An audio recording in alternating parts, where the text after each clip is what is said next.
नमस्कार विद्यार्थी मित्र, मी गौरव सर ऑफिशियल ह्या चॅनलमध्ये तुमचं स्वागत करतो. आजच्या व्हिडिओमध्ये रोटेशनल डायनामिक्स ह्या फिजिक्स विषयाच्या धड्यामधील मागील 4 ते 5 वर्षातील MST-CT ह्या परीक्षेत पडलेले प्रश्न मी सॉल्व्ह करून दाखवणार आहे. साधारण 14 ते 15 प्रश्न इथे मी सॉल्व्ह करून दाखवणार आहे. हा संपूर्ण व्हिडिओ बघा तुम्ही. हा व्हिडिओ जर आवडला तर त्याला लाईक करा, ह्या व्हिडिओला शेअर करा जास्तीत जास्त आणि चॅनलला सबस्क्राईब करा. चला तर मग सुरू करूया आपल्या पहिल्या प्रश्नापासून. Question: consider a body shown in the figure consisting of two identical balls, each of connected by a light rigid rod. If an impulse J is equal to mass into velocity, V is the linear velocity, imparted to the body at one of its ends, what would be its angular velocity? ह्या प्रश्नामध्ये आपल्याला दोन identical balls दिलेत ज्यांचा मास capital M आहे आणि ह्यापैकी एका बॉलवरती किंवा एका मासवरती जे एवढा इम्पल्स ॲक्ट होत आहे. सगळ्यात पहिलं आपण इम्पल्स म्हणजे काय ते समजून घेऊया. बघा, इम्पल्सला आपण जेने डिफाईन करतो. इम्पल्स म्हणजे change in angular momentum. Change in angular मोमेंटमला आपण force into very small time interval delta T लिहू शकतो. हे कुठून येते तर हे तुमचा according to Newton's second law F is equal to delta P upon delta T आपण लिहितो आणि त्याच्यावरनं आपण डेल्टा पी म्हणजेच काय लिहू शकतो, फोर्स इंटू डेल्टा टी. आलं लक्षात. त्यामुळे अशा पद्धतीने आपण जे ही एक वेगळी फिजिकल क्वांटिटी डिफाईन करतो ज्या केसमध्ये आपल्याला फोर्स डिरेक्टली फाइंड आउट करता येत नाही. कारण इम्पल्स म्हणजे हा ॲक्च्युली फोर्स आहे जो फार कमी वेळासाठी एखाद्या ऑब्जेक्टवर लागू होतो आणि त्यामुळे आपल्याला त्या कमी वेळात किती फोर्स काउंट झाला आहे, किती फोर्स अप्लाय झाला आहे हे काउंट करता येत नाही आणि म्हणून आपण इम्पल्स वापरतो. पण फोर्स आणि डेल्टा टी विचारात न घेता आपण चेंज इन मोमेंटम त्या ऑब्जेक्टची घेतो जेणेकरून आपल्याला इम्पल्स मिळून जातो. त्याची माहिती आपल्याला प्रश्नामध्ये दिली आहे. आता ह्या ठिकाणी हा ऑब्जेक्ट रोटेशनल मोशन करायला स्टार्ट करेल. पण रोटेशनल मोशन कशी घडेल इथे तर जसा ह्याच्यावरती फोर्स येईल किंवा इम्पल्स येईल थोड्या वेळासाठी तसा हा with respect to origin O rotational motion perform करेल. आता हा परफॉर्म करतोय तर हा सुद्धा परफॉर्म करेल आणि कारण हे दोघंही जोडले गेलेत एक लाईट रिजिड रॉडने. सो हा रॉड लाईट वेटेड आहे त्यामुळे ह्याचं मासबद्दल कोणतीच माहीत नाही आणि त्यामुळे आपण ह्याला मासलेस म्हणूया आणि हा लाईट वेटेड आहे त्यांनी सांगितलेलंच आहे. त्यामुळे ह्या रॉडचा मोमेंट ऑफ इनर्शिया वगैरे घेण्याची काही गरज नाही. फक्त इथे दोन मासेस आहेत जे की आयडेंटिकल आहेत. आता प्रश्न येतो ह्या सिस्टीमवरती नेट टॉर्क 0 येतो आहे की नाही हे आपल्याला चेक करायचं आहे. आता नेट टॉर्क 0 आला तर ही सिस्टीम अँग्युलर मोमेंटम ह्या सिस्टीमची अँग्युलर मोमेंटम जी आहे ती कन्झर्वड असते हे आपल्याला माहिती आहे. त्यामुळे नेट टॉर्क 0 येणं हे काय सांगतं आपल्याला की अँग्युलर मोमेंटम इज कन्झर्वड म्हणजे constant. So constant angular momentum जर येत असेल तर आपण त्याचं प्रिन्सिपल वापरून आपल्याला फायनल उत्तर मिळून जाईल. आता नेट टॉर्क 0 कसा आला हे समजायचं तर बघा, सुरुवातीला इम्पल्स ज्या वेळेला येतोय त्याच्या आधी ही सिस्टीम कशी आहे, स्टेशनरी आहे. त्यामुळे ह्या सिस्टीमवरती तसाही कोणता फोर्स नाही आहे म्हणजे सिस्टीम ही हिचा टॉर्क जो आहे या सिस्टीमवरचा हा 0 आहे. आणि ज्या वेळेला ह्याच्यावरती इम्पल्स येतोय पण हा इम्पल्स कसा आहे तर हा फार थोड्या वेळासाठी एक फोर्स घेऊन येतोय त्यामुळे हा फोर्ससुद्धा कॉन्स्टंट नाही आहे. त्यामुळे टॉर्कचा फॉर्म्युला जो आपल्याला नेहमी वापरात येतो आपण टॉर्क म्हणजेच R bar cross F bar. यामध्ये हा एफ हा निघून जातोय, थोड्या वेळासाठी येतो आणि निघून जातोय म्हणजे पुन्हा इम्पल्स लावून झाल्यानंतर पुन्हा तो फोर्स 0 झाला आणि टॉर्कसुद्धा 0 झाला. त्यामुळे टॉर्क इनिशियली 0 होता, टॉर्क फायनली सुद्धा सिस्टीमचा 0च राहिला आणि अशामुळे टॉर्क नेट जो आहे सिस्टीमवरचा हा 0 आहे आणि तुमच्या सिस्टीमची अँग्युलर मोमेंटम ही कन्झर्वड आहे. So according to conservation of angular momentum आपण काय घेऊ शकतो बघा, इनिशियल अँग्युलर मोमेंटम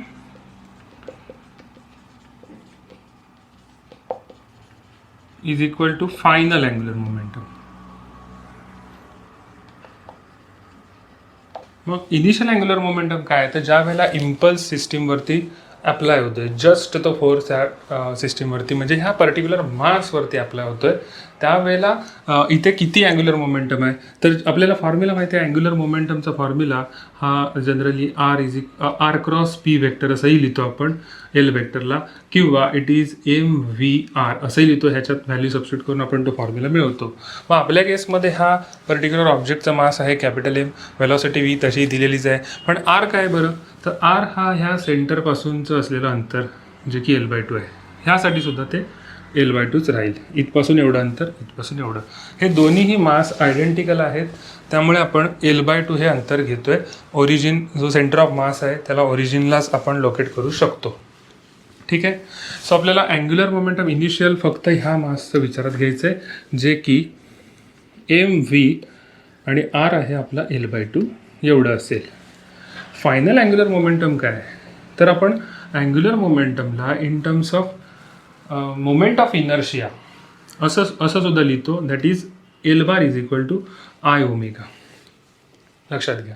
सो एलला आपण I ओमेगा लिहितो, म्हणजे ह्या पर्टिक्युलर ऑब्जेक्टसाठी एक I ओमेगा असणार आहे आणि ह्या पर्टिक्युलर ऑब्जेक्टसाठी सुद्धा दुसरा I ओमेगा असणार आहे. रादर हे दोन्ही ऑब्जेक्ट आता रोटेशनल मोशनमध्ये येतात, त्यामुळे त्यांना आपण in terms of moment of इनर्शियामध्ये लिहितो आहे, ना की मासेसमध्ये. ठीक आहे. आणि त्यामुळे आपल्याला 2 टाइम्स I ओमेगा घ्यावं लागेल. इथे I जो आहे हा मोमेंट ऑफ इनर्शिया आहे.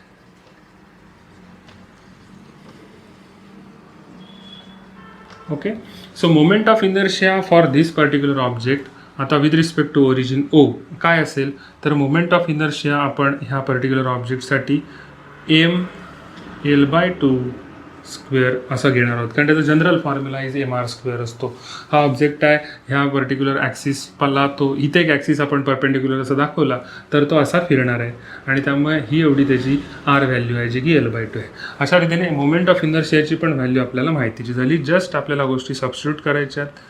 इथे it is M into L²/4 into omega, आणि इकडे आहे आपला MV L/2. ओके. सो हा 2 ह्याला कॅन्सल झाला, इथे 2 राहिला. मास तसाही कॅन्सल होतो आहे, इथला L ह्या एका Lला कॅन्सल करतो आहे, आणि आपल्याला ओमेगा फाइंड आउट करायचं आहे. So omega is equal to, बघा हा 2 मी इकडे घेऊन जातो, so it is 2 times V, आणि हा इकडे L जो आहे हा L इथे खाली येईल, आणि इथे तसाही 2 आहे. सो हे 2 पुन्हा कॅन्सल होऊन मला फायनली ओमेगा इज V/L एवढं मिळून जाईल. So this is my final answer. मग माझ्या ऑप्शन्स, प्रश्नामध्ये ऑप्शन्स दिलेत त्यामध्ये C हा करेक्ट ऑप्शन्स मला मिळतो आहे. सो हे या प्रश्नाचं उत्तर आहे. Next question. 5 solid spheres, each of mass small m and radius small r, are rotating about an axis A prime.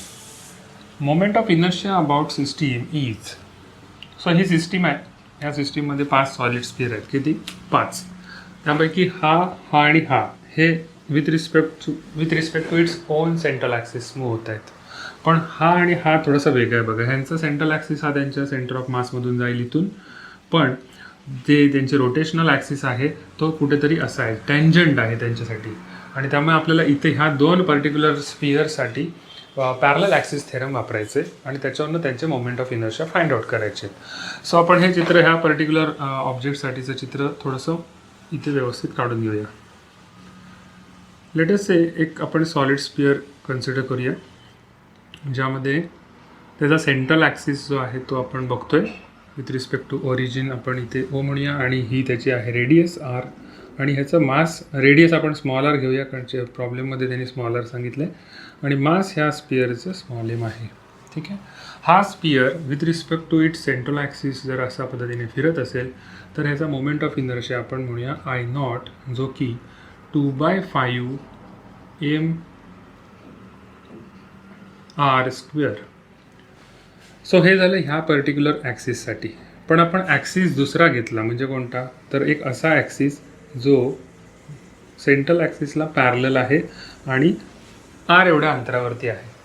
आणि आता जर प्रश्न केला की हा जो मोमेंट ऑफ इनर्शिया देतोय तो काय बरं असेल, तर त्याला आपण I1 म्हणूया. ही होती मोमेंट ऑफ इनर्शिया I0. तर आपलं पॅरलल ॲक्सिस थेरम काय सांगतं की I, जो की टोटल मोमेंट ऑफ इनर्शिया आहे ह्याची, ह्याला आपण I1 म्हटलं आहे, is equal to I0 plus mh². ह्यामध्ये m हे मास असणाऱ्या ऑब्जेक्टचं, h हे अंतर आहे with respect to that axis आणि सेंट्रल ॲक्सिसमधलं, जे की इथे r आहे. मग आपल्याला I0 माहितीच आहे, जो की 2/5 mr² एवढा आहे आणि m इंटू r². असं जर आपण फाइंड आउट केलं तर ह्या सर्व स्टेप्स वापरून आपल्याला फायनली 7/5 mr² एवढा I1 मिळून जाईल. म्हणजे हा आता नवीन मोमेंट ऑफ इनर्शिया आहे ह्या आणि ह्या स्पियरसाठी. आलं लक्षात? कारण हे दोन स्पियर हे वेगळ्या ॲक्सिसला कन्सिडर करून रोटेट होत आहेत स्वतःला, आणि हे 3 स्पियर हे मात्र ह्या पद्धतीचाच मोमेंट ऑफ इनर्शिया देतील, कारण ते सेंट्रल ॲक्सिसमधून जाणाऱ्या सेंट्रल ॲक्सिसलाच with respect to rotational motion perform करत आहेत. त्यामुळे आपल्याला टोटल मोमेंट ऑफ इनर्शिया काढायचा झाला तर काय करायला लागेल, ह्या सगळ्यांची बेरीज करावी लागेल. So I total is equal to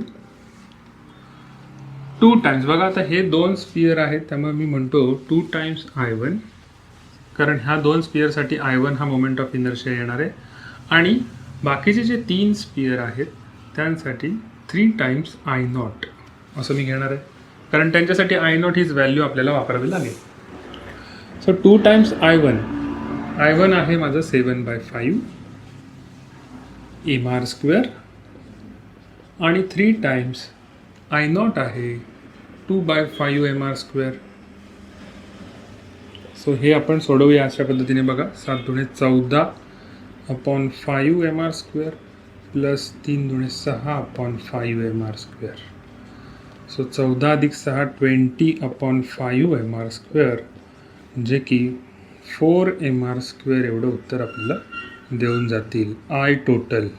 okay, so हे आपल्या सिस्टीमचा टोटल मोमेंट ऑफ इनर्शिया आहे. यामध्ये बी ऑप्शन जो आहे तो 4 mr² एवढा आहे, जे की करेक्ट उत्तर आहे. Next question, the ratio of angular speed of hour hand of watch to the angular speed of Earth rotation about its axis is. खाली ऑप्शन्स दिलेत. सो ह्या प्रश्नामध्ये आपल्याला अँग्युलर स्पीड यांचे रेशो घ्यायचे आहेत. एक म्हणजे आपला हवर हँड आणि दुसरं आहे अर्थचं. जसं की तुम्हाला माहिती आहे, हवर हँडच्या केसमध्ये एक संपूर्ण रोटेशन व्हायला 12 तास लागतात, बरोबर. त्याप्रमाणे अर्थला सुद्धा पूर्ण एक रोटेशन पूर्ण करायला, म्हणजे सूर्याभोवती पूर्ण एक रोटेशन करायला 24 तास लागतात. त्यामुळे आपल्यासाठी टाईम पिरियड हा महत्त्वाचा फॅक्टर आहे ह्या प्रश्नामध्ये. आपण ओमेगा म्हणजेच अँग्युलर व्हेलॉसिटी ह्याला 2π/t असं लिहितो. टी म्हणजे काय? Period. T is period. Period म्हणजे एक कंप्लीट रोटेशन होण्यासाठी लागणारा वेळ. आता आपल्या केसमध्ये T1 आपण जर डिफाईन केला तर it is period of hour hand watch. हा आहे 12 आवर, ठीक आहे. आणि T2 हा मी पिरियड डिफाईन करतो अर्थसाठी. So period of earth revolution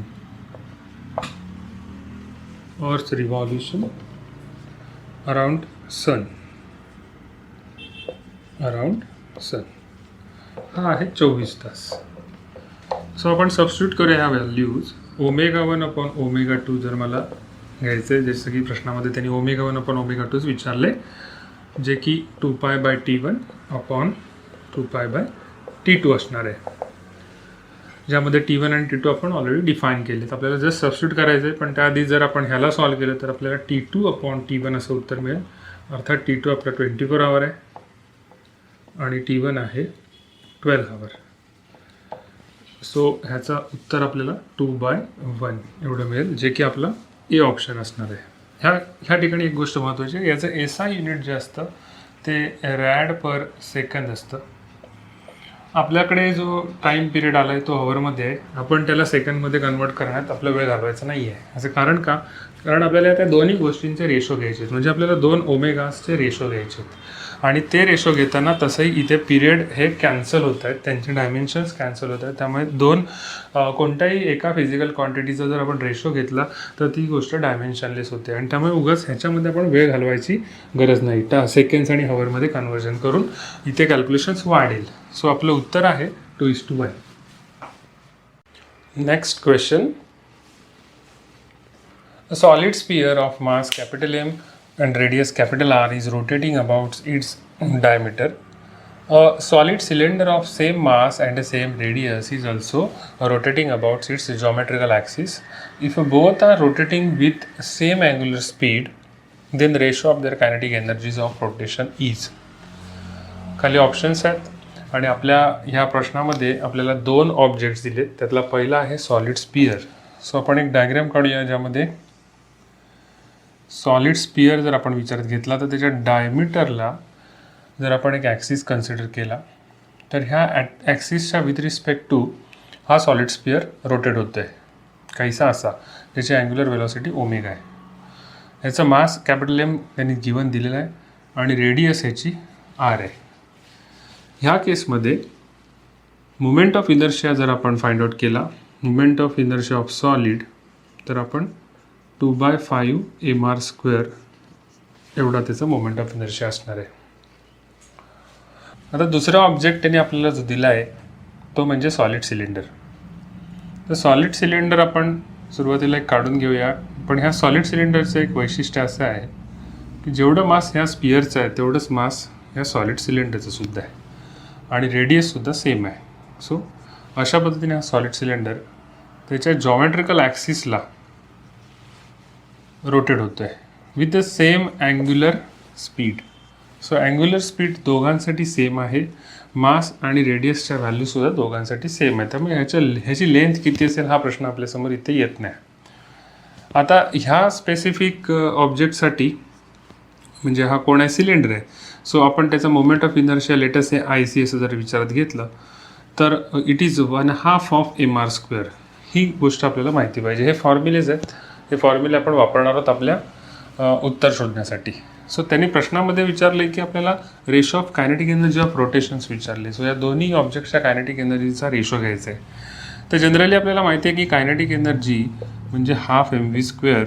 हे आपण लिनियर मोशनमध्ये घेतो. कशात घेतो? लिनियर मोशनमध्ये. पण ही गोष्ट लिनियर मोशनशी रिलेट करत नाही, ही गोष्ट आहे रोटेशनल मोशनबद्दल. रोटेशनल मोशनमध्ये आपण कायनेटिक एनर्जी रोटेशनल असं जर म्हटलं तर 1/2 आहे तसाच मासला आपण रिप्लेस करतो मोमेंट ऑफ इनर्शियाने आणि वेलॉसिटी आपण रिप्लेस करतो ओमेगाने. सो अशा पद्धतीने फॉर्म्युला तयार होतो. ह्या फॉर्म्युल्याला आपल्याला इथे वापरायचे आहे. त्यांनी kinetic energy of rotation for 2 object, जसं की आपण kinetic energy of solid sphere जर म्हटलं तर त्याला ES म्हणूया आणि kinetic energy of cylinder, solid cylinder, याला आपण EC म्हणूया. सो आपण फायनली अशा पद्धतीने गोष्टी लिहू शकतो. It is 1/2 IC ω². अर्थात ओमेगा दोन्ही केसमध्ये सेम आहे त्यामुळे ते कॅन्सल होतील. 1/2 सुद्धा कॅन्सल आहे आणि फायनली आपल्याकडे IS/IC असा एक रेशो उरतो. आपण व्हॅल्यू सबस्टिट्यूट केल्या तर आपल्याला काय मिळणार आहे बघा. जसं की IS इज 2/5 mr² आणि IC काय आहे, इट इज 1/2 mr² आहे. सो mr² तेही सेम होते त्यामुळे तेही निघून गेले. सो फायनली आपल्याकडे 2/5 × 2/1 जो की 4/5 एवढा हा रेशो बनून राहिला. So it is ES/EC. त्यामुळे आपला आन्सर काय आहे? आपला आन्सर ऑप्शन D आहे. Option D is our correct answer. Next question. From a circular disc of radius capital R and mass 9 m, a small disc of mass capital M and radius R/3 is removed concentrically. The moment of inertia of the remaining disc about axis perpendicular to the plane of the disc and passing through its center is. Option समोर दिलेले आहेत. आणि ह्या प्रश्नामध्ये आपल्याला circular disk दिलेली आहे ज्याची रेडियस कॅपिटल आर आणि मास 9m एवढं आहे असं आपण चित्र पहिलं काढून घेऊया. लेट अस से ही एक डिस्क आहे आणि हा तिचं centre. With respect to central axis ही डिस्क रोटेट करते with certain angular velocity omega असं आपण म्हणूया. आता ह्या स्पेसिफिक डिस्कची रेडियस ही त्यांनी सांगितली आपल्याला R. Okay, so R is the radius of this disk आणि 9m एवढं मास आहे ह्या डिस्कचं. ह्या स्पेसिफिक डिस्कसाठीचं मोमेंट ऑफ इनर्शिया काय असेल? So moment of inertia of disk having radius capital R असं जर आपण लिहिलं तर आता हा axis perpendicular to the disk आहे, त्यामुळे ह्या केसमध्ये मोमेंट ऑफ इनर्शिया हा mr² असतो इन जनरल फॉर्म्युला. पण आपला m हा इथे 9 आहे, त्यामुळे आपल्याला इथे mच्या जागी काय लिहायला लागेल? 9m असं म्हणावं लागेल. So it is 9m into r². So हे लिहिताना आपण 9/2 mr² असं लिहून घेऊया आणि ह्याला आपण म्हणूया I1. ठीक आहे. नेक्स्ट पार्टमध्ये त्यांनी सांगितलं की दुसरं एक छोटीशी डिस्क आपण घ्यायची आहे जिची रेडियस आता r/3 एवढी आहे, म्हणजे समवट एवढी आपण पकडूया तिला, आणि तिचं मास मात्र स्मॉल m एवढंच आहे. त्यामुळे मी एक छोटीशी डिस्क काढतो बघा. ही समवट अशा पद्धतीने ही एक डिस्क आपण जर दाखवली तर हिची रेडियस नक्कीच आपण बघू शकतो इट इज r/3 आहे आणि हिचं मास आपण मानूया कॅपिटल M एवढंच आहे. त्यामुळे ह्या दुसऱ्या डिस्कसाठीचा मोमेंट ऑफ इनर्शिया I2 म्हणतो मी. It is moment of inertia of a disc having radius r/3 जो मी 1/2. आता मात्र मला m एवढंच मास घ्यायला लागेल जे की त्या डिस्कचं ॲक्च्युली मास तेवढंच आहे आणि r मात्र माझा आता r/3² एवढा असेल. सो हे काय बनते बघा, 3 3 9 into 2 it is 18 into 1/18 mr². असं दुसऱ्या डिस्कचा मोमेंट ऑफ इनर्शिया आला. आता प्रश्नामध्ये त्यांनी विचारले की ही डिस्क आपण काढून घेतोय, अर्थात ह्या दोन्ही डिस्क अशाच का काढल्यात? कारण ह्या कॉन्सेंट्रिक आहेत, म्हणजे यांचा सेंटर जो आहे हा एकच आहे. त्यामुळे ह्या अशा पद्धतीने या डिस्कची रचना आहे आणि ह्यातली जर ही डिस्क मी काढून घेतली तर मला एक रिंग टाईप स्ट्रक्चर मिळतंय आणि त्याची ही जी रेडियस असेल ती 2 r/3 एवढी असेल. अर्थात त्याचा आपल्याला रेडियसबद्दलचा काही प्रश्नामध्ये इथे उल्लेख केलेला नाही आहे, ते आपण समजून घेऊ शकतो. प्रश्न असा आहे की ती जी उरलेला पार्ट आहे डिस्कचा तिचा मोमेंट ऑफ इनर्शिया काय राहील हा प्रश्न आहे. त्यामुळे त्या केसमध्ये मोमेंट ऑफ इनर्शिया आपण टोटल जर विचारात घेतला, टोटल जो की after removing the smallest ring from the original ring, तर आपण असं म्हणू शकतो it is I1 minus I2. त्या केसमध्ये 9/2 mr² मायनस 1/80 mr². असं घेतल्यानंतर 9/2 मायनस 1/18 mr². इथे आपल्याला बेस कॉमन करून घ्यायचं असेल तर इथे 9ने मल्टिप्लाय करायला लागेल, इथे सुद्धा 9ने मल्टिप्लाय करायला लागेल. So 9 9 81 minus 1 it is 80/18 mr². So ह्याला रिड्यूस्ड फॉर्ममध्ये आणायचं झाला तर 9 दुणे 18, 40 दुणे 80, so it is 40/9 mr². So option A हा आपल्याला मिळून जातोय करेक्ट उत्तर. नेक्स्ट क्वेश्चन बघूया. An electric motor drill rated 350 watt has an efficiency of 35%. The torque produced if it is working at 3000 rpm is. So ह्या प्रश्नामध्ये आपल्याला electric motor drill दिलेली आहे जिचं पॉवर रेटिंग आहे 350 वॅट आणि तिची इफिशियन्सी दिली आहे 35%. आपल्याला टॉर्क फाइंड आउट करायचं आहे. जर ही मशीन किंवा ही जी ड्रिल मशीन आहे ही 3000 RPM एवढ्या फ्रिक्वेन्सीला जर काम करते तर ती किती टॉर्क जनरेट करेल हे आपल्याला फाइंड आउट करायचं आहे. तर आपल्याला पॉवरचा फॉर्म्युला वापरायचा इथे. Power is equal to torque into angular velocity omega हा फॉर्म्युला आहे. हा फॉर्म्युला कसा जनरेट झाला आपण थोडंसं इथे बघूया. इन लिनियर मोशन, ज्यावेळेला आपण लिनियर मोशनचा स्टडी करतो त्यावेळेला पॉवर म्हणजेच आपण एनर्जी अपॉन टाईम असंही लिहितो. आणि energy work energy equivalence principle तुम्हाला माहिती आहे, सो आपण वर्क डन अपॉन टाईम म्हणजे सुद्धा पॉवर लिहितो. आता वर्क डन म्हणजेच फोर्स इंटू डिस्प्लेसमेंट, हा सुद्धा फॉर्म्युला आपण फार आधीपासून वापरत आलो. फोर्स बाजूला ठेवला आणि एस अपॉन टी आपण विचार घेतला म्हणजे डिस्प्लेसमेंट अपॉन टाइम, तर आपल्याला मिळतो फोर्स इंटू व्हेलॉसिटी म्हणजे आहे पॉवर. हे आहे लिनियर मोशनच्या केसमध्ये. आपण सध्या रोटेशनल मोशनमध्ये काम करतोय. या केसमध्ये पॉवर आपल्याला रोटेशनल मोशनमध्ये रोटेशनल अॅनालॉजी विचारात घ्यावी लागेल. फोर्स म्हणजे टॉर्क घेतो आपण त्या केसमध्ये, फोर्सची अॅनालॉजी टॉर्कची येते. आणि व्हेलॉसिटी लिनियर व्हेलॉसिटी, त्याप्रमाणे ह्या ठिकाणी अँग्युलर व्हेलॉसिटी. अशा पद्धतीने पॉवर म्हणजे टॉर्क इंटू अँग्युलर व्हेलॉसिटी असा फॉर्म्युला आपण लिहितो. आता आपल्याला ओमेगाची अजून एक ओमेगाचा फॉर्म्युला आहे जो की 2π इंटू एफ. एफ म्हणजे फ्रिक्वेन्सी, ज्याची व्हॅल्यू आपल्याला दिलेली आहे.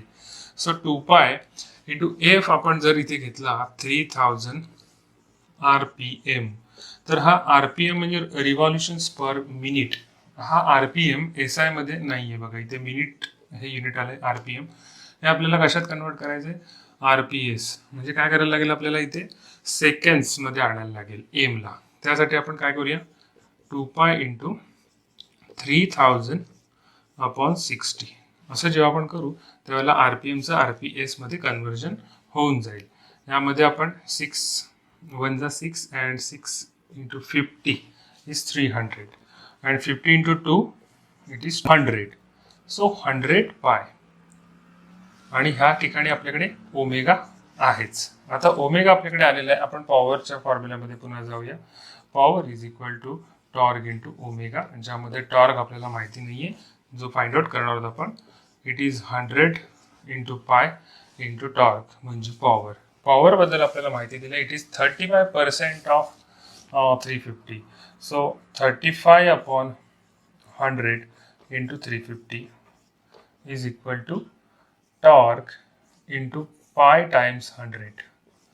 आणि फायनली टॉर्क मला फाइंड आउट करायचं तर ह्या गोष्टी मला इथे आणाव्या लागतील. याच्यामध्ये मी कॅन्सलेशन्स करून 35 इंटू 35 अपॉन 10, इथे माझा 10 व्हॅल्यू राहते. आणि हे इकडे पुन्हा आहेतच पाय आणि 100.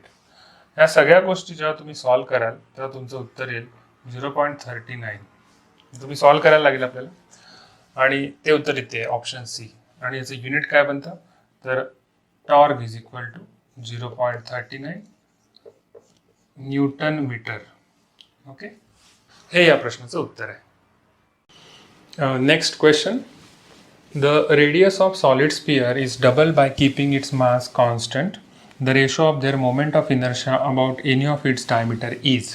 सो सगळ्यात पहिलं म्हणजे आपल्याला सॉलिड स्पियर त्यांनी गिव्हनमध्ये दिलेला आहे. सो आपण सॉलिड स्पियर काढून घेऊया. आणि हा सॉलिड स्पियर समव्हॉट त्याच्या डायमीटरच्या अक्रॉस म्हणजे डायमीटरला पकडून तो रोटेशन्स परफॉर्म करतोय with certain angular velocity omega. ठीक आहे. ह्या स्पियरची रेडियस कॅपिटल R एवढे दिले, मास कॅपिटल M दिलं आहे. त्यामुळे मोमेंट ऑफ इनर्शिया I हा फॉर्म्युला आपण 2/5 mr² एवढा लिहिणार आहोत. आता नेक्स्ट त्यांनी म्हटलं आहे की ही जी रेडियस आहे ही डबल झाली. सो आपल्याला नवीन रेडियस R' ने डिफाईन करून दिल्याप्रमाणे 2r एवढी घ्यायला हवी. आता ही नवीन रेडियसनुसार नवीन मोमेंट ऑफ इनर्शिया आपल्याला मिळेल जो की 2/5 mr². यामध्ये r' आपल्याकडे आहे जो आपण सबस्टिट्यूट करूया. It is 2/5 m into 2r². So किती मिळतो आहे आपल्याला I' बघा 2चा स्क्वेअर म्हणजे 4 इंटू 2 इट इज 8/5 mr². आता फायनली उत्तर आपल्याला काढायचं आहे, रेशो फाइंड आउट करायचं आहे मोमेंट ऑफ इनर्शियाचा, म्हणजे ओरिजिनल मोमेंट ऑफ इनर्शिया आणि नवीन आलेली मोमेंट ऑफ इनर्शिया ह्यांचा आपण रेशो घेतला तर तो येतो 2/5 mr² अपॉन 8/5 mr². अशा पद्धतीने आपण ह्या सगळ्या गोष्टी कॅन्सल होऊन फायनली फक्त 2/8 म्हणजे 1/4 म्हणजे 1 म्हणजे 1/4 हे आपलं उत्तर असणार आहे. So option D is the correct option. त्यामुळे हे आपल्या प्रश्नाचं उत्तर आहे. नेक्स्ट क्वेश्चन आपण बघूया. A uniform rod of length 6L and mass 8M is pivoted at the centre C. हा आपल्यासमोर एक युनिफॉर्म रॉड आहे ज्याची लेंथ 6L आहे आणि 8M एवढं त्याच्याकडे मास आहे. सो आपण इथे ह्या गोष्टी मेन्शन करून ठेवूया. 6L एवढी लेंथ आहे, 8M एवढं मास आहे. ठीक आहे. त्यानंतर 2 मासेस M अँड 2M. बघा इथे एक 2M एवढा मास आहे आणि इथे एक स्मॉल m एवढा मास आहे. With the speed 2v and v. So 2Mचं स्पीड v आहे, स्मॉल mचं स्पीड 2v आहे. ते उलट्या गोष्टी दिलेल्या आहेत बघा. As shown strikes the rod and stick to the rod. म्हणजे हे इथे येऊन आपटणार आहेत आणि ह्या रॉडला चिकटून राहणार आहेत. Initially rod is at rest due to impact. It is if it rotate with angular velocity omega then omega will be. So जसे ते ह्या रॉडला आपटतील त्यानंतर हा रॉड अँग्युलर व्हेलॉसिटी ओमेगा एवढ्या स्पीडने रोटेट व्हायला स्टार्ट होईल with respect to centre C. त्यामुळे ह्या ठिकाणी ओमेगाची व्हॅल्यू आपल्याला विचारली आहे. तर त्यासाठी आपण न्यूटनचे लॉ जर आठवले ज्यामध्ये एफ जर 0 असेल, net force on the system किंवा पार्टिकल 0 असेल तर त्या ठिकाणी व्हेलॉसिटी एकतर 0 असते किंवा व्हेलॉसिटी कॉन्स्टंट असते. आता हीच गोष्ट आपण रोटेशनल मोशनमध्ये वापरली तर आपला एफ हा रिप्लेस होतो टॉर्कने. म्हणजे टॉर्क 0 झाला. कधी झाला 0? ज्या वेळेला अँग्युलर व्हेलॉसिटी 0 तरी असेल किंवा अँग्युलर व्हेलॉसिटी कॉन्स्टंट तरी असेल. हे एवढं आपल्याला माहिती आहे. त्यामुळे ही जी केस आहे याला आपण ट्रान्सलेशनल इक्विलिब्रियम म्हणतो आणि ही जी केस आहे याला रोटेशनल इक्विलिब्रियम म्हणतो. आपल्याला त्यांनी एक विशिष्ट ओमेगाची व्हॅल्यू विचारली आहे आणि 4 ऑप्शनसुद्धा दिले ज्यामध्ये 0 आहे आणि हे बाकीचे सुद्धा कॉन्स्टंट व्हॅल्यू दिसत आहेत. ह्याचा अर्थ ओमेगा एक तर 0 असणार आहे किंवा कॉन्स्टंट असणार आहे. आत्ता आपल्याला माहीत नाही, आन्सर आपल्याला तेच फाइंड आउट करायचं आहे. बरं, हे सगळं कशासाठी आहे तर ज्या वेळेला ओमेगा 0 किंवा कॉन्स्टंट असतो, टॉर्क 0 असतो आणि टॉर्क 0 असतो म्हणजे आपली अँग्युलर मोमेंटम कन्झर्व्ड असते. अँग्युलर मोमेंटम कॉन्स्टंट असते असं आपण म्हणूया. सो अँग्युलर मोमेंटमला आपण एलने डिफाईन करतो. ॲक्च्युली तो एक व्हेक्टर आहे. It is R bar cross P bar आणि जर एलची मॅग्निट्यूड आपण घेतली तर ती MVR अशी आपण लिहितो. आता अँग्युलर मोमेंटमला अजून अशा पद्धतीने सुद्धा आपण लिहितो I omega. See I is the moment of inertia आणि omega is the angular speed. माझ्या लक्षात हे दोन्ही फॉर्म्युला आपल्याला इथे पुढे वापरायचे आहेत. कन्झर्वेशन ऑफ अँग्युलर मोमेंटम चा वापर करून आपण फायनली ओमेगा फाइंड आउट करणार आहोत. चला तर मग सुरू करूया. So according to conservation of angular momentum जर आपण initial angular momentum find out केली तर ते किती येते? बरं, ही इनिशियल अँग्युलर मोमेंटम कोणाची आहे? सिस्टीमची. हे लक्षात घ्या. आता सिस्टीममध्ये 2 मासेस आहेत, 3 मासेस आहेत रादर. हे सुद्धा एक मास आहे पण सुरुवातीला हे 2 मासेस व्हेलॉसिटी घेऊन काही विशिष्ट व्हेलॉसिटीने अप्रोच करत आहेत तिसऱ्या मासजवळ आणि तिसरा मास सुरुवातीला शांत आहे. त्यामुळे ह्या 2 मासमुळे कॉन्ट्रीब्युशन राहणार आहे. ह्या 2 मासचं कॉन्ट्रीब्युशन राहणार आहे अँग्युलर मोमेंटम ऑफ द सिस्टीममध्ये. त्यामुळे आपल्याकडे 2 अँग्युलर मोमेंटम आहेत 2 करस्पॉन्डिंग माससाठी. त्यातलं पहिलं अँग्युलर मोमेंटम लेटस्ट आपण L1 व्हेक्टर असं म्हटलं. बघा L1 व्हेक्टर तर फॉर्म्युलाप्रमाणे R bar cross P bar. ठीक आहे. तर आपण याला R1 आणि P1 बार असं म्हणूया. ठीक आहे. R1 म्हणजे माझा कोण आहे तर ही लेंथ आहे. बघा, मी जर हा माझा पहिला मास पकडला तर ह्या केसमध्ये इथून इथपर्यंत जो हा L असा कॉन्स्टंट दाखवला आहे, ही जी लेंथ दाखवली आहे तो ॲक्च्युली पोझिशन वेक्टर आहे ह्या विशिष्ट मासचा. म्हणजे हा अशा दिशेने बाहेर येतो आहे. म्हणजे बघा नेहमी पोझिशन वेक्टर्स हे ओरिजिनपासून बाहेर येतात. कुठल्याही लोकेशनला जायचं तिथपर्यंत ते ओरिजिनपासून away from the origin direct करतात. त्यामुळे आपण अशा पद्धतीने R वेक्टर दाखवणार आहोत आणि लेटेस्ट ह्याला R वेक्टर म्हणतो. आणि P वेक्टर हा मास इंटू व्हेलॉसिटी आहे. त्यामुळे माझा P वेक्टर हा समवॉट असा चालला आहे P1 वेक्टर. ओके. सो मी जर इथे चित्र काढलं तर मला असं दिसतंय हा आहे माझा R1 वेक्टर आणि हा माझा P1 वेक्टर. लक्षात घ्या. आणि ह्याचा क्रॉस प्रॉडक्ट माझा L1 आहे, जो कसा येणार आहे बघा. आर म्हणजे हे पहिलं बोर्ड जर मी घेतलं राईट हँड थंब रूलप्रमाणे R1 vector is my pointing in negative X axis and P1 is pointing in negative Y axis, then it is coming out. So L1 हा डायरेक्टेड होतो आहे coming out from the plane. Okay, so coming आउटला मी अशा पद्धतीने define करतो. In to the plain असेल तर आपण क्रॉस वापरतो ह्या ठिकाणी. कमिंग आउट म्हणजे L1ची दिशा मला कळली. मॅग्निट्यूड काय L1ची मॅग्निट्यूड जर मला हवी असेल तर L1 vector it is length R1ची व्हॅल्यू आहे L आणि P1 इज मास किती आहे 2m आहे आणि वेलॉसिटी v आहे. सो ट्वाईस mvl ही आहे L1ची मॅग्निट्यूड आणि डिरेक्शन मला अशा पद्धतीने फाइंड आउट करता येते. दुसऱ्या केसमध्ये L2 जर मी विचारात घेतला तर L2 आता या केसमध्ये हा माझा R2 बनेल आणि P2 हा अपवर्ड दिशेने चालला आहे. हे वेक्टर्स आहेत. सो R2 आणि P2. सो मी त्या R2ची डायग्राम अशा पद्धतीने डिफाईन करतो R2ला आणि P2 हा समवॉट असा चालला आहे P2. पुन्हा आपण राईट हँड थंब रूल वापरला तर RP असा आहे आणि माझा angular momentum vector is pointing outward. So next केसमध्ये L2 vector is R2 vector cross P2 vector आणि हा पॉइंटिंग आउटवर्ड्स येतो आहे पुन्हा. म्हणजे हे दोन्ही वेक्टर बाहेरच्या दिशेने येताना आपल्याला दिसतात आणि ह्याची मॅग्निट्यूड आहे L2. सो L2च्या केसमध्ये माझा लेंथ ही 2L आहे, R2 हा 2L आहे, P2मध्ये मास इंटू 2V. त्यामुळे फायनल आन्सर माझं 2 to the 4 टाइम्स mLv एवढं येणार आहे. आता मला ह्या total initial vector angular momentum vector find out करायचं आहे. ही एक वेक्टर ॲडिशन आहे L1 प्लस L2 आणि हे दोन्ही एकाच दिशेने बाहेरच्या दिशेने येणारे वेक्टर आहेत. त्यामुळे आपण याला सिम्पली ॲड करू शकतो. ठीक आहे, त्यामुळे L1 प्लस L2 काय आणि अर्थात मला मॅग्निट्यूडमध्ये इंटरेस्ट आहे. So it is 2mvl plus 4mvl म्हणजे हे 6mvl एवढी आहे माझी इनिशियल अँग्युलर मोमेंटम या सिस्टीमची. ह्याच्यानंतर मला फायनल अँग्युलर मोमेंटम काढायचे ज्यामध्ये हे दोन्ही मासेस आता ह्या रॉडला टच होणार आहेत. त्यामुळे माझ्या सिस्टीममध्ये आता 3 ऑब्जेक्ट्स आहेत ज्यांच्याकडे मासेस आहेत. पहिली म्हणजे हा मास, दुसरं हे मास आणि तिसरं हे मास ज्याचं 8m एवढं मास आहे जो की रॉड आहे. त्यामुळे ह्या केसमध्ये मला हा फॉर्म्युला जर मी विचारात घेतला फायनल अँग्युलर मोमेंटम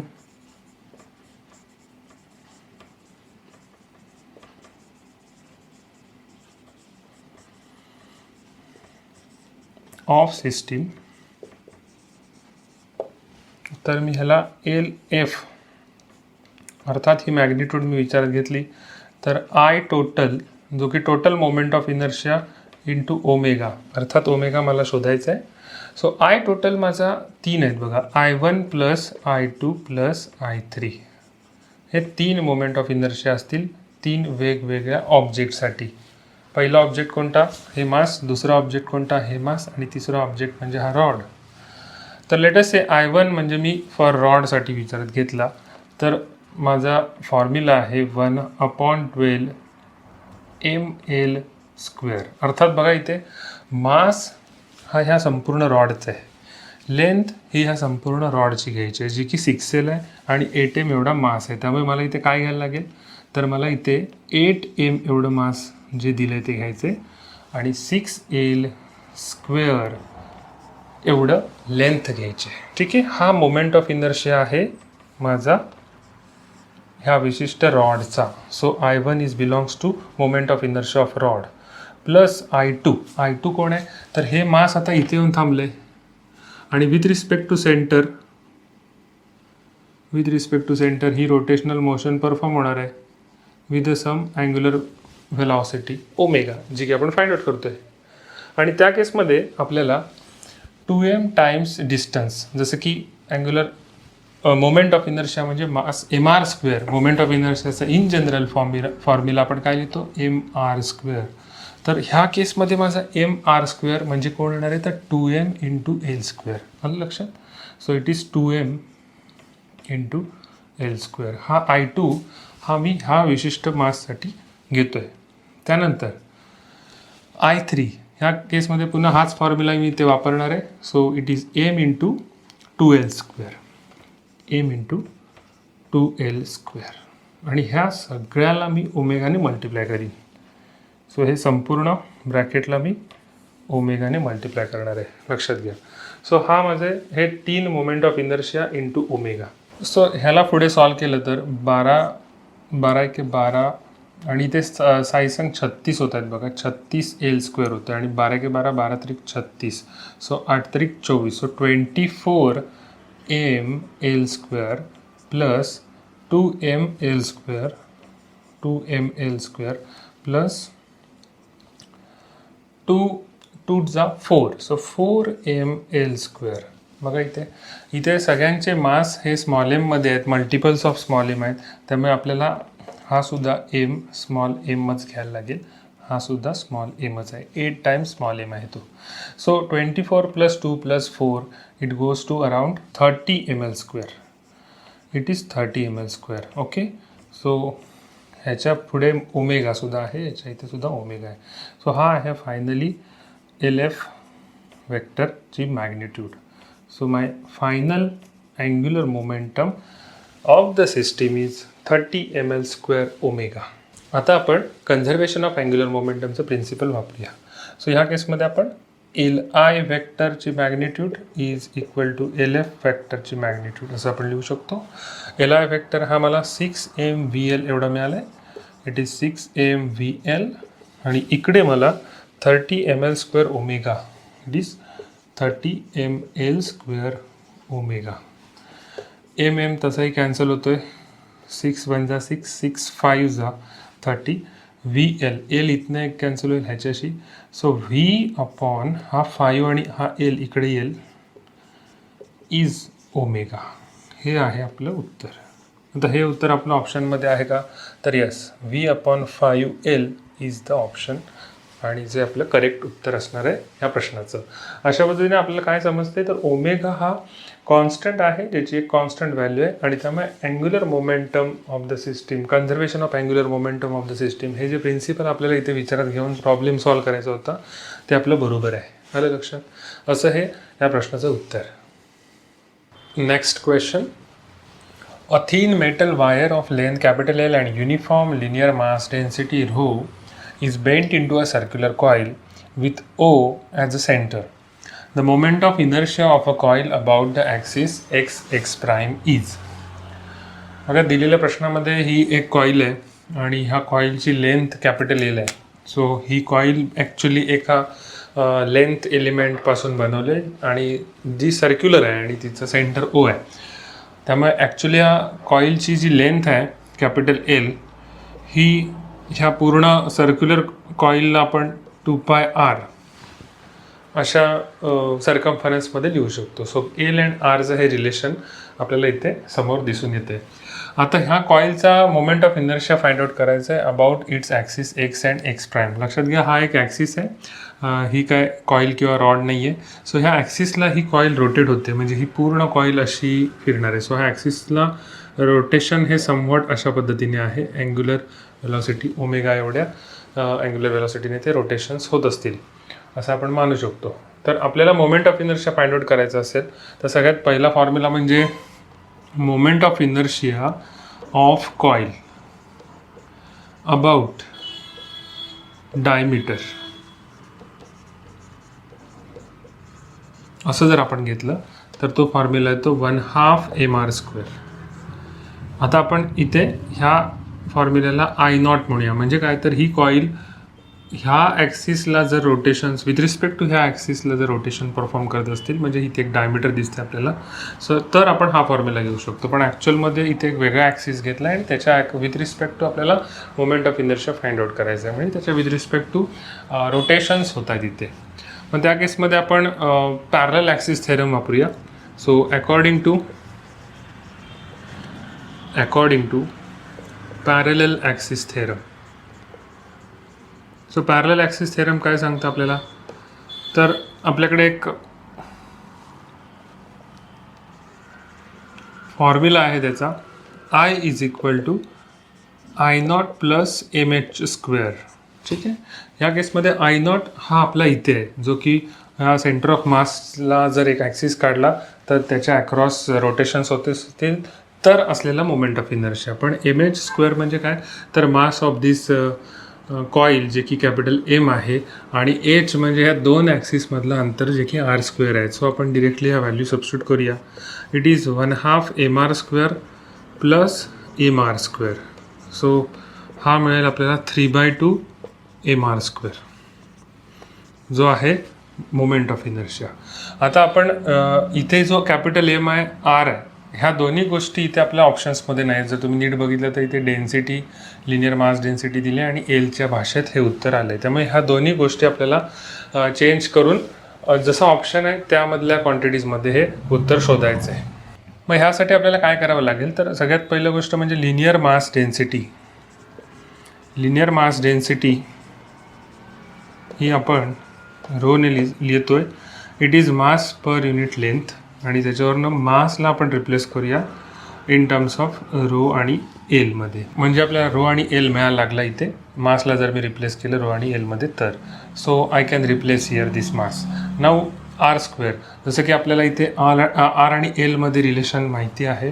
सो आपण म्हणूया L is equal to 2π R, आणि त्याच्यावरनं आर म्हणजेच एल अपॉन 2π, आणि आपल्याला आर स्क्वेअर हवा आहे. इथे आपल्याला आर स्क्वेअर हवा आहे. सो आपण ह्याला स्क्वेअर केला तर आपल्याला एल स्क्वेअर अपॉन 4π स्क्वेअर मिळाला. तर ह्या सगळ्या गोष्टी आपल्याला मिळाल्यात. इथे आपण सबस्टिट्यूट करूया. I is equal to 3/2 M R square, हा आपला मगास आलेलं उत्तर. ह्यामध्ये एमला मी मॉडिफाय करून लिहितो इथे इन टर्म्स ऑफ रो आणि एल, आणि आर स्क्वेअर मी लिहितो एल स्क्वेअर अपॉन 4π स्क्वेअर. इथे माझा 2 आणि 4चं प्रॉडक्ट हा 8L, 3 वरती आहे तसाच. रो एल आणि एल स्क्वेअर म्हणजे हा होईल rho L cube upon π square. So हे उत्तर आपल्याला बघा 3 rho L cube upon 8π square, म्हणजे ऑप्शन ए आपलं करेक्ट उत्तर आहे. आलं लक्षात. सो अशा पद्धतीने या प्रश्नाचं उत्तर आपण फाइंड आउट करू शकतो. नेक्स्ट क्वेश्चन आपण बघूया. When a 12,000 joule of work is done on a flywheel, its frequency of rotation increases from 10 to 20 hertz. Then the moment of inertia of a flywheel about its axis of rotation is. आणि इथे पाय स्क्वेअरची value आपल्याला 10 घ्यायला सांगितले. ह्या प्रश्नामध्ये आपल्याला work done दिलं आहे आणि moment of inertia find out करायला सांगितलं. आपल्याकडे एक फॉर्म्युला आहे मोमेंट ऑफ इनर्शिया आणि कायनेटिक एनर्जीचं रिलेशन सांगणारा, जो की कायनेटिक एनर्जी म्हणजेच 1/2 I ओमेगा स्क्वेअर. आणि आपण वर्क एनर्जी प्रिन्सिपलसुद्धा बघितलं आहे. Work energy equivalence. So work energy principle म्हणजेच वर्क आणि एनर्जी इक्वल असतात असं आपण म्हणतो. सो ह्या केसमध्ये डेल्टा कायनेटिक एनर्जी म्हणजे चेंज इन कायनेटिक एनर्जी म्हणजेच वर्क डन असं आपण घेत असतो. तर आपलं कायनेटिक एनर्जीचा फॉर्म्युला आपल्याला माहिती. It is 1/2 I omega square, आणि वर्क डन दिलेला आहे आपल्याला 12,000 जूल. ओके. सो आपल्याला आय इंटरेस्टेड आहोत आपण आयमध्ये. So I is equal to जर मी घेतलं तर it is 12,000 joule upon omega square, आणि हा 2 जाईल इकडे. सो ओमेगा स्क्वेअर आपल्याला डिफाईन करायला हवं इथे. It is 24,000 upon omega square हा ॲक्च्युली 2π एफ चा स्क्वेअर असणार आहे. एफ म्हणजे लिनियर फ्रिक्वेन्सी आपण घेऊया, जिची आपल्याला व्हॅल्यू दिलेली आहे. सो नेक्स्ट स्टेपला आपण इथे डेल्टा एफची व्हॅल्यू सबस्टिट्यूट करूया. डेल्टा एफ म्हणजे तुमचा 10 to 20 हर्ट्स असं तो चेंज तिथे दाखवतो आहे. त्यामुळे आपण व्हॅल्यू सबस्टिट्यूट करून घेऊया. 24,000 upon it is 2π square goes to 4π square, आणि एफ जो आहे तो 20 स्क्वेअर मायनस 10 स्क्वेअर एवढा राहणार आहे. जसं की 4 1 जा 4 4 6 24, आणि हे 3 0 आपण पुढे घेऊया कंटिन्यू करून. त्यानंतर हा पाय स्क्वेअर म्हणजे 10 आहे आपला इथं दिलेला आहे गिवन, तो आपण इथे घेऊया. सो हा 10 ह्या एका झिरोला कॅन्सल करेल आणि 20 square minus 10 square is A square minus B square असा जर आपण फॉर्म्युला घेतला तर it is 20 plus 10 is 30, 20 minus 10 is 10 आणि वरती आहे 600. सो हे दोन्ही झिरो कॅन्सल करतील आणि ते आपल्याला 2 एवढं उत्तर मिळेल. त्यामुळे मोमेंट ऑफ इनर्शियाची जी व्हॅल्यू आहे ही 2, इथे आपल्याला 2 उत्तर मिळाले. ऑप्शन बी आहे, it is kg metre square. त्यामुळे B is the correct answer for this problem. Next question. A disc has a mass capital M and radius capital R. How much tangential force should be applied to the rim of the disk so as to rotate it with angular velocity omega in time t? आपल्याला प्रश्नामध्ये disk त्यांनी दिलेली आहे आणि force find out करायला सांगितलं आहे. त्यामुळे आपण एक डायग्राम काढूया डिस्कची. Let us consider this as an disc and having a center C here, and there is an axis passing through this center and the angular velocity omega because of the tangential force. म्हणजे हा एक असा tangential force आपण इथे apply केला तर नक्कीच ही disk अशा पद्धतीने रोटेशन परफॉर्म करेल. ह्या केसमध्ये डिस्ककडे मोमेंट ऑफ इनर्शिया जो आहे तो 1/2 mr² एवढा येईल. ह्यामध्ये mass of disk capital M आहे, रेडियस तिची आर आहे. या गोष्टी आपल्याला माहिती आहेत. आपल्याला फोर्स फाइंड आउट करायचा आहे, पण ज्या वेळेला इथे फोर्स आपण अप्लाय करतो आणि ही रेडियस वेक्टर असा दाखवतोय त्यावेळेला इथे टॉर्क जनरेट होईल. तर टॉर्कचा formula in terms of moment of inertia is torque is equal to I alpha. This is moment of inertia and this is angular acceleration. Okay, so we can replace angular acceleration by omega upon T. ह्या गोष्टींची गिव्हनमध्ये ह्या गोष्टी दिलेल्या आहेत त्यामुळे आपण त्या इथे वापरतो आहे. आणि टॉर्कचा दुसरा फॉर्म्युला आहे टॉर्क इज इक्वल टू, जसं की वेक्टरमध्ये लिहितो आपण तर R bar cross F bar. त्यामुळे मॅग्निट्यूड जर आपण घेतली तर ह्या ठिकाणी आपल्याला it is R into F एवढी मिळते. ह्या सगळ्या गोष्टी आपल्याकडे आल्या आहेत. आपल्याला फोर्स फाइंड आउट करायचं आहे. Let us say R into F आणि आय मी रिप्लेस करतो माझ्या फॉर्म्युल्याने. It is 1/2 mr² into omega over time T. हा आर ह्या आर बरोबर कॅन्सल होईल एका आणि फोर्स मला मिळतो mr omega upon 2t. So माझ्या ऑप्शनपैकी mr ओमेगा अपॉन 2t म्हणजे आन्सर बी आहे, जे की करेक्ट आन्सर असणार आहे. हे या प्रश्नाचं उत्तर. नेक्स्ट क्वेश्चन आपण बघूया. 3 identical rods of mass capital M and length capital L are joined to form a symbol capital H. The moment of inertia of system about one of the sides of H is. So आपल्याकडे 3 identical rods आहेत. पहिली गोष्ट आपण म्हणजे diagram काढून घेऊया त्याची. बघा, आयडेंटिकल रॉड्स म्हणजे प्रत्येक रॉडची जी डायमेन्शन आहे ती सेम आहे. रादर इथे डायमेन्शन म्हणजे आपण एलच घेणार आहोत. प्रत्येक रॉडची, हा एक रॉड आहे, हा दुसरा रॉड आहे आणि हा तिसरा रॉड आहे. ठीक आहे. सो प्रत्येक रॉडची लेंथ जी आहे ती एल आहे. आता आपण ह्या तिघांपैकी कोणता तरी एक साईड निवडूया आणि तिला एक ॲक्सिस डिफाईन करूया. बघा, मी एक ॲक्सिस काढतो इथे. हा असा एक ॲक्सिस काढला मी. सो हा एक पूर्ण ॲक्सिस आहे आणि ह्या ॲक्सिसच्या विथ रिस्पेक्ट टू ओमेगा एवढी अँग्युलर वेलॉसिटी असणाऱ्या पूर्ण सिस्टीमची जी अशी रोटेट होणार आहे. ठीक आहे. म्हणजे प्रामुख्याने हा जो रॉड आहे एल लेंथ असलेला हा स्वतःभोवतीच फिरतो असं आपण म्हणूया, पण हे जे दोघं आहेत ते ह्याच्याभोवती फिरत आहेत. त्यामुळे मोमेंट ऑफ इनर्शियाचं कॉन्ट्रीब्युशन जे आहे ते ह्याचं आणि ह्याचं असणार आहे.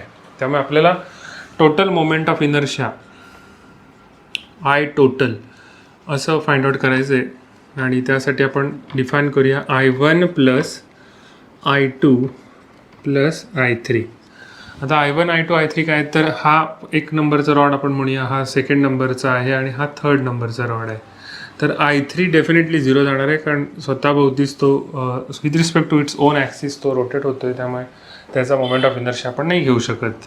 पण हे जे दोन आहेत त्यांचा मोमेंट ऑफ इनर्शिया आपल्याला मिळेल. बघा, हा एक रॉड आहे जो with respect to this rotations perform करतो आहे. या संपूर्ण रॉडचं जे मास काय असेल ते कॉन्सन्ट्रेट झाले इथे पॉईंट एमला, असं पॉईंट एका पॉईंटला, आणि ज्याचं मास एम आहे असं म्हटलं तर हे मास ॲक्च्युली असं रोटेट होते. लक्षात घ्या. With respect to that axis ते मास असं रोटेट होते. त्यामुळे इथे आपण सिम्पल फॉर्म्युला घेणार आहोत मोमेंट ऑफ इनर्शियाचा. By definition it is ml². त्यामुळे हे जे रोटेशन आहे त्याच्यामध्ये distance between axis and that point mass is L. त्यामुळे आपण इथे l² घेतोय. सो ml² हा मोमेंट ऑफ इनर्शिया ह्या पहिल्या वायरचा. दुसऱ्या वायरचा मोमेंट ऑफ इनर्शिया काय असणार आहे, तर ही वायरचं एक एंड जो आहे हा ॲक्सिसला कनेक्टेड आहे, दुसरा एंड फ्री आहे. त्यामुळे समव्हाट हा असा रोटेशन्स करतोय आणि अशा पद्धतीचं रोटेशन जे असतं त्याला आपण म्हणतो moment of inertia 1/3 ml². So ह्यांची ॲडिशन केली आपण तर आपल्याला 1 + 1/3 ml². So it is 4/3 ml², जे की आपलं टोटल मोमेंट ऑफ इनर्शिया राहणार आहे. त्यामुळे आपलं उत्तर हे 4/3 ml² म्हणजे ऑप्शन डी हे मिळणार आहे. सर हे ह्या प्रश्नाचं उत्तर आहे. Next question. A square frame ABCD is formed by 4 identical rods, each of mass small m and length small l. This frame is in XY plane such that side AB coincides with x-axis and side AD along y-axis. The moment of inertia of frame about x-axis is, आणि options दिलेले आहेत. तर सगळ्यात पहिलं आपल्याला एक frame काढून घ्यायची ABCD नावाची, ज्याच्याकडे 4 साईड्स ज्या आहेत त्या आयडेंटिकल रॉड्स असणार आहेत आणि प्रत्येकाचं मास एम आणि लेंथ एल आहे. सो लेट अस कन्सिडर आपल्याकडे हा एक स्क्वेअर आहे आणि हा आपला XY प्लेन आहे. Okay, so this is x axis, this is why axis आणि आपल्याला साईड्स बघा, एक्स ॲक्सिसला AB अशी साईड आहे आणि वाय ॲक्सिसला AD साईड आहे. त्यामुळे हा होईल C. या प्रत्येक साईडचं लेंथ एल आहे आणि प्रत्येकाचं मास स्मॉल एम एवढा आहे. हे सगळे आयडेंटिकल रॉड्स आहेत. रॉड्सपासून हा एक फ्रेम बनलेली आहे आणि with respect to X axis ही संपूर्ण फ्रेम रोटेशन्स परफॉर्म करणार आहे. सो आपण अशा पद्धतीने दाखवू शकतो की रोटेशन्स आहेत की लेटेस्ट कन्सिडर ओमेगा एवढ्या अँग्युलर वेलॉसिटीने रोटेशन्स परफॉर्म करते frame with respect to X axis.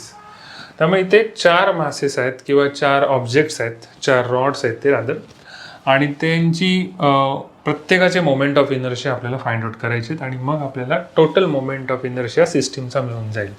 त्यामुळे I total is I1 + I2 + I3 + I4 आपण घेऊया.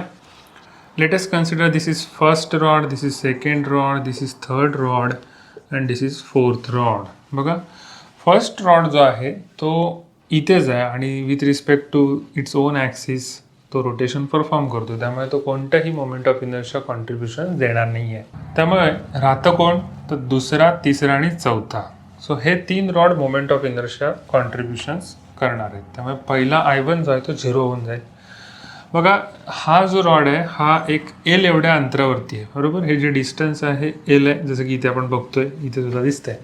सो एल एवढ्या अंतरावरती हा रॉड आहे ज्याचं मास स्मॉल एम आहे आणि त्यामुळे मोमेंट ऑफ इनर्शिया इथे काय होईल, मोमेंट ऑफ इनर्शिया I3 ची ml² एवढी होऊन जाईल.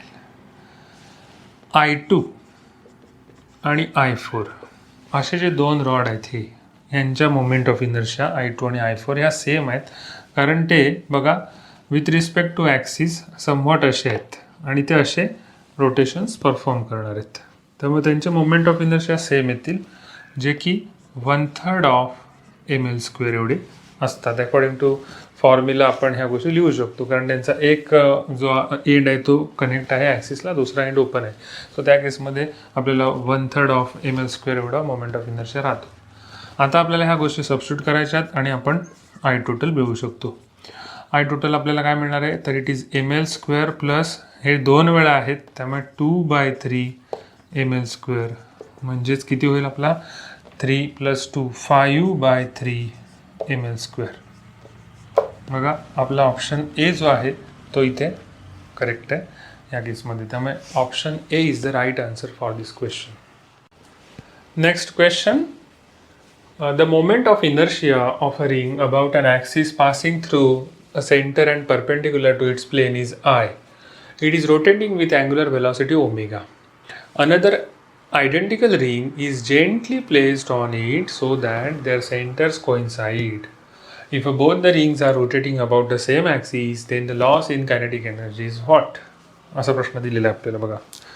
आपल्याकडे ह्या दिलेल्या प्रश्नामध्ये 2 रिंग आहेत. सगळ्यात म्हणजे पहिली गोष्ट म्हणजे आपण एक सुरुवातीला पहिली रिंग घेऊया आणि ती एका ॲक्सिसला, म्हणजे ॲक्सिस कसा तर त्या रिंगच्या सेंटरमधून जाणारा ॲक्सिस, लेटेस्ट हा रिंगचा सेंटर आहे आणि हा आहे ॲक्सिस. तर ह्या with respect to this axis ती रिंग रोटेशन्स परफॉर्म करते. तिचं अँग्युलर वेलॉसिटी ओमेगा असणार आहे. ह्या गोष्टी सगळ्यात दिलेल्या आहेत. आता ह्या रिंगवरती मी अजून एक रिंग ठेवली बघा. मी अजून एक आयडेंटिकल रिंग ठेवली, म्हणजे जिची रेडियस सेम आहे, मास सेम आहे. असं केल्यानंतर सेंटर मात्र तिचा दोघांचा कॉमन आहे. असं मी ज्या वेळेला करीन त्यावेळेला हिच्या मोमेंट ऑफ इनर्शियामध्ये चेंज होईल. आलं लक्षात?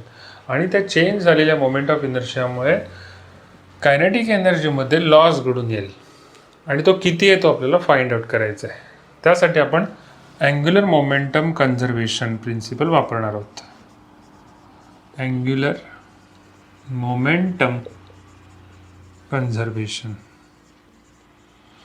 हे काय सांगतं तर initial angular momentum is equal to final angular momentum. मग इनिशियल अँग्युलर मोमेंटम काय तर ज्यावेळेला एकच रिंग होती आपण विचारात घेतली त्यावेळेला. So L is equal to I omega हा आपला जनरल फॉर्म्युला आहे. सो आपण असं म्हणूया I1 ओमेगा 1 ही इनिशियल अँग्युलर मोमेंटम होती आणि फायनल अँग्युलर मोमेंटम ही I2 ओमेगा 2 आहे. लक्षात घ्या, ओमेगा 1 हे पूर्ण सिस्टीमचं आहे. सुरुवातीला सिस्टीममध्ये फक्त रिंग होती.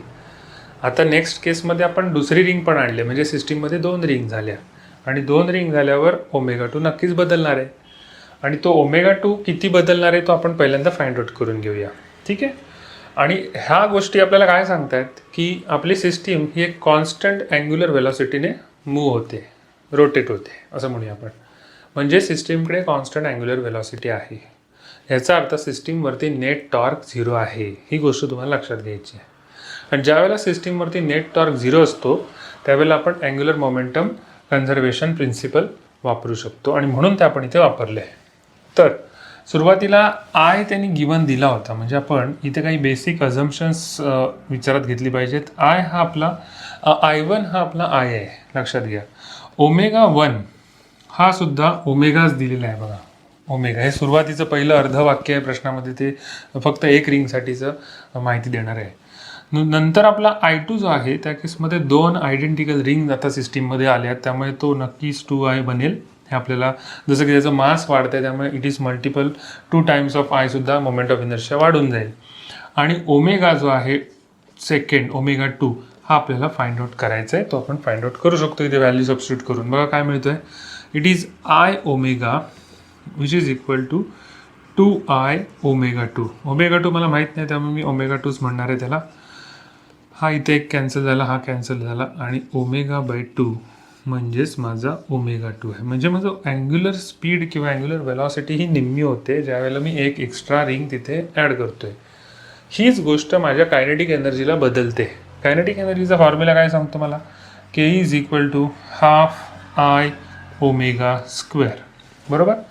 मग हा फॉर्म्युला घेऊन आपण इनिशियल कायनेटिक एनर्जी KEI असं ज्यावेळेला घेऊ त्यावेळेला एकाच रिंगचा विचार करतो आपण. So it is 1/2 I 1 omega 1 square. मग सबस्टिट्यूट करतो मी किंमत, it is 1/2 I omega square. ह्या गोष्टी सगळ्या इथे दिलेल्या आहेत बघा. नेक्स्ट केसमध्ये माझं kinetic energy final find out करायची. ती कशी करणार मी, it is 1/2 I2 omega 2 square आणि I2 आहे माझा 2I आणि ओमेगा 2 मी नुकताच मिळवला आहे जो की ओमेगा बाय 2 स्क्वेअर. सो हा काय बनवतो आहे बघा, दिस इज 2 आणि हा 2, दिस विल गेट कॅन्सल आणि 2 square is going to be 4. So 1/4 I omega square, I omega square. So अशा पद्धतीने मला के इनिशियल आणि के फायनल मिळाली. त्यामुळे चेंज इन कायनेटिक एनर्जी जर मी विचारात घेतली तर KEI मायनस KEF ह्या व्हॅल्यूज मला सबस्टिट्यूट कराव्या लागतील. It is 1/2 I omega square minus 1/4 I omega square. आणि ह्याचं उत्तर किती येणार आहे? It is 1/4 I omega square. ह्या ऑप्शनमध्ये आपल्याला बी ऑप्शन देऊन जाते, त्यामुळे ऑप्शन बी हे आपलं करेक्ट उत्तर आहे.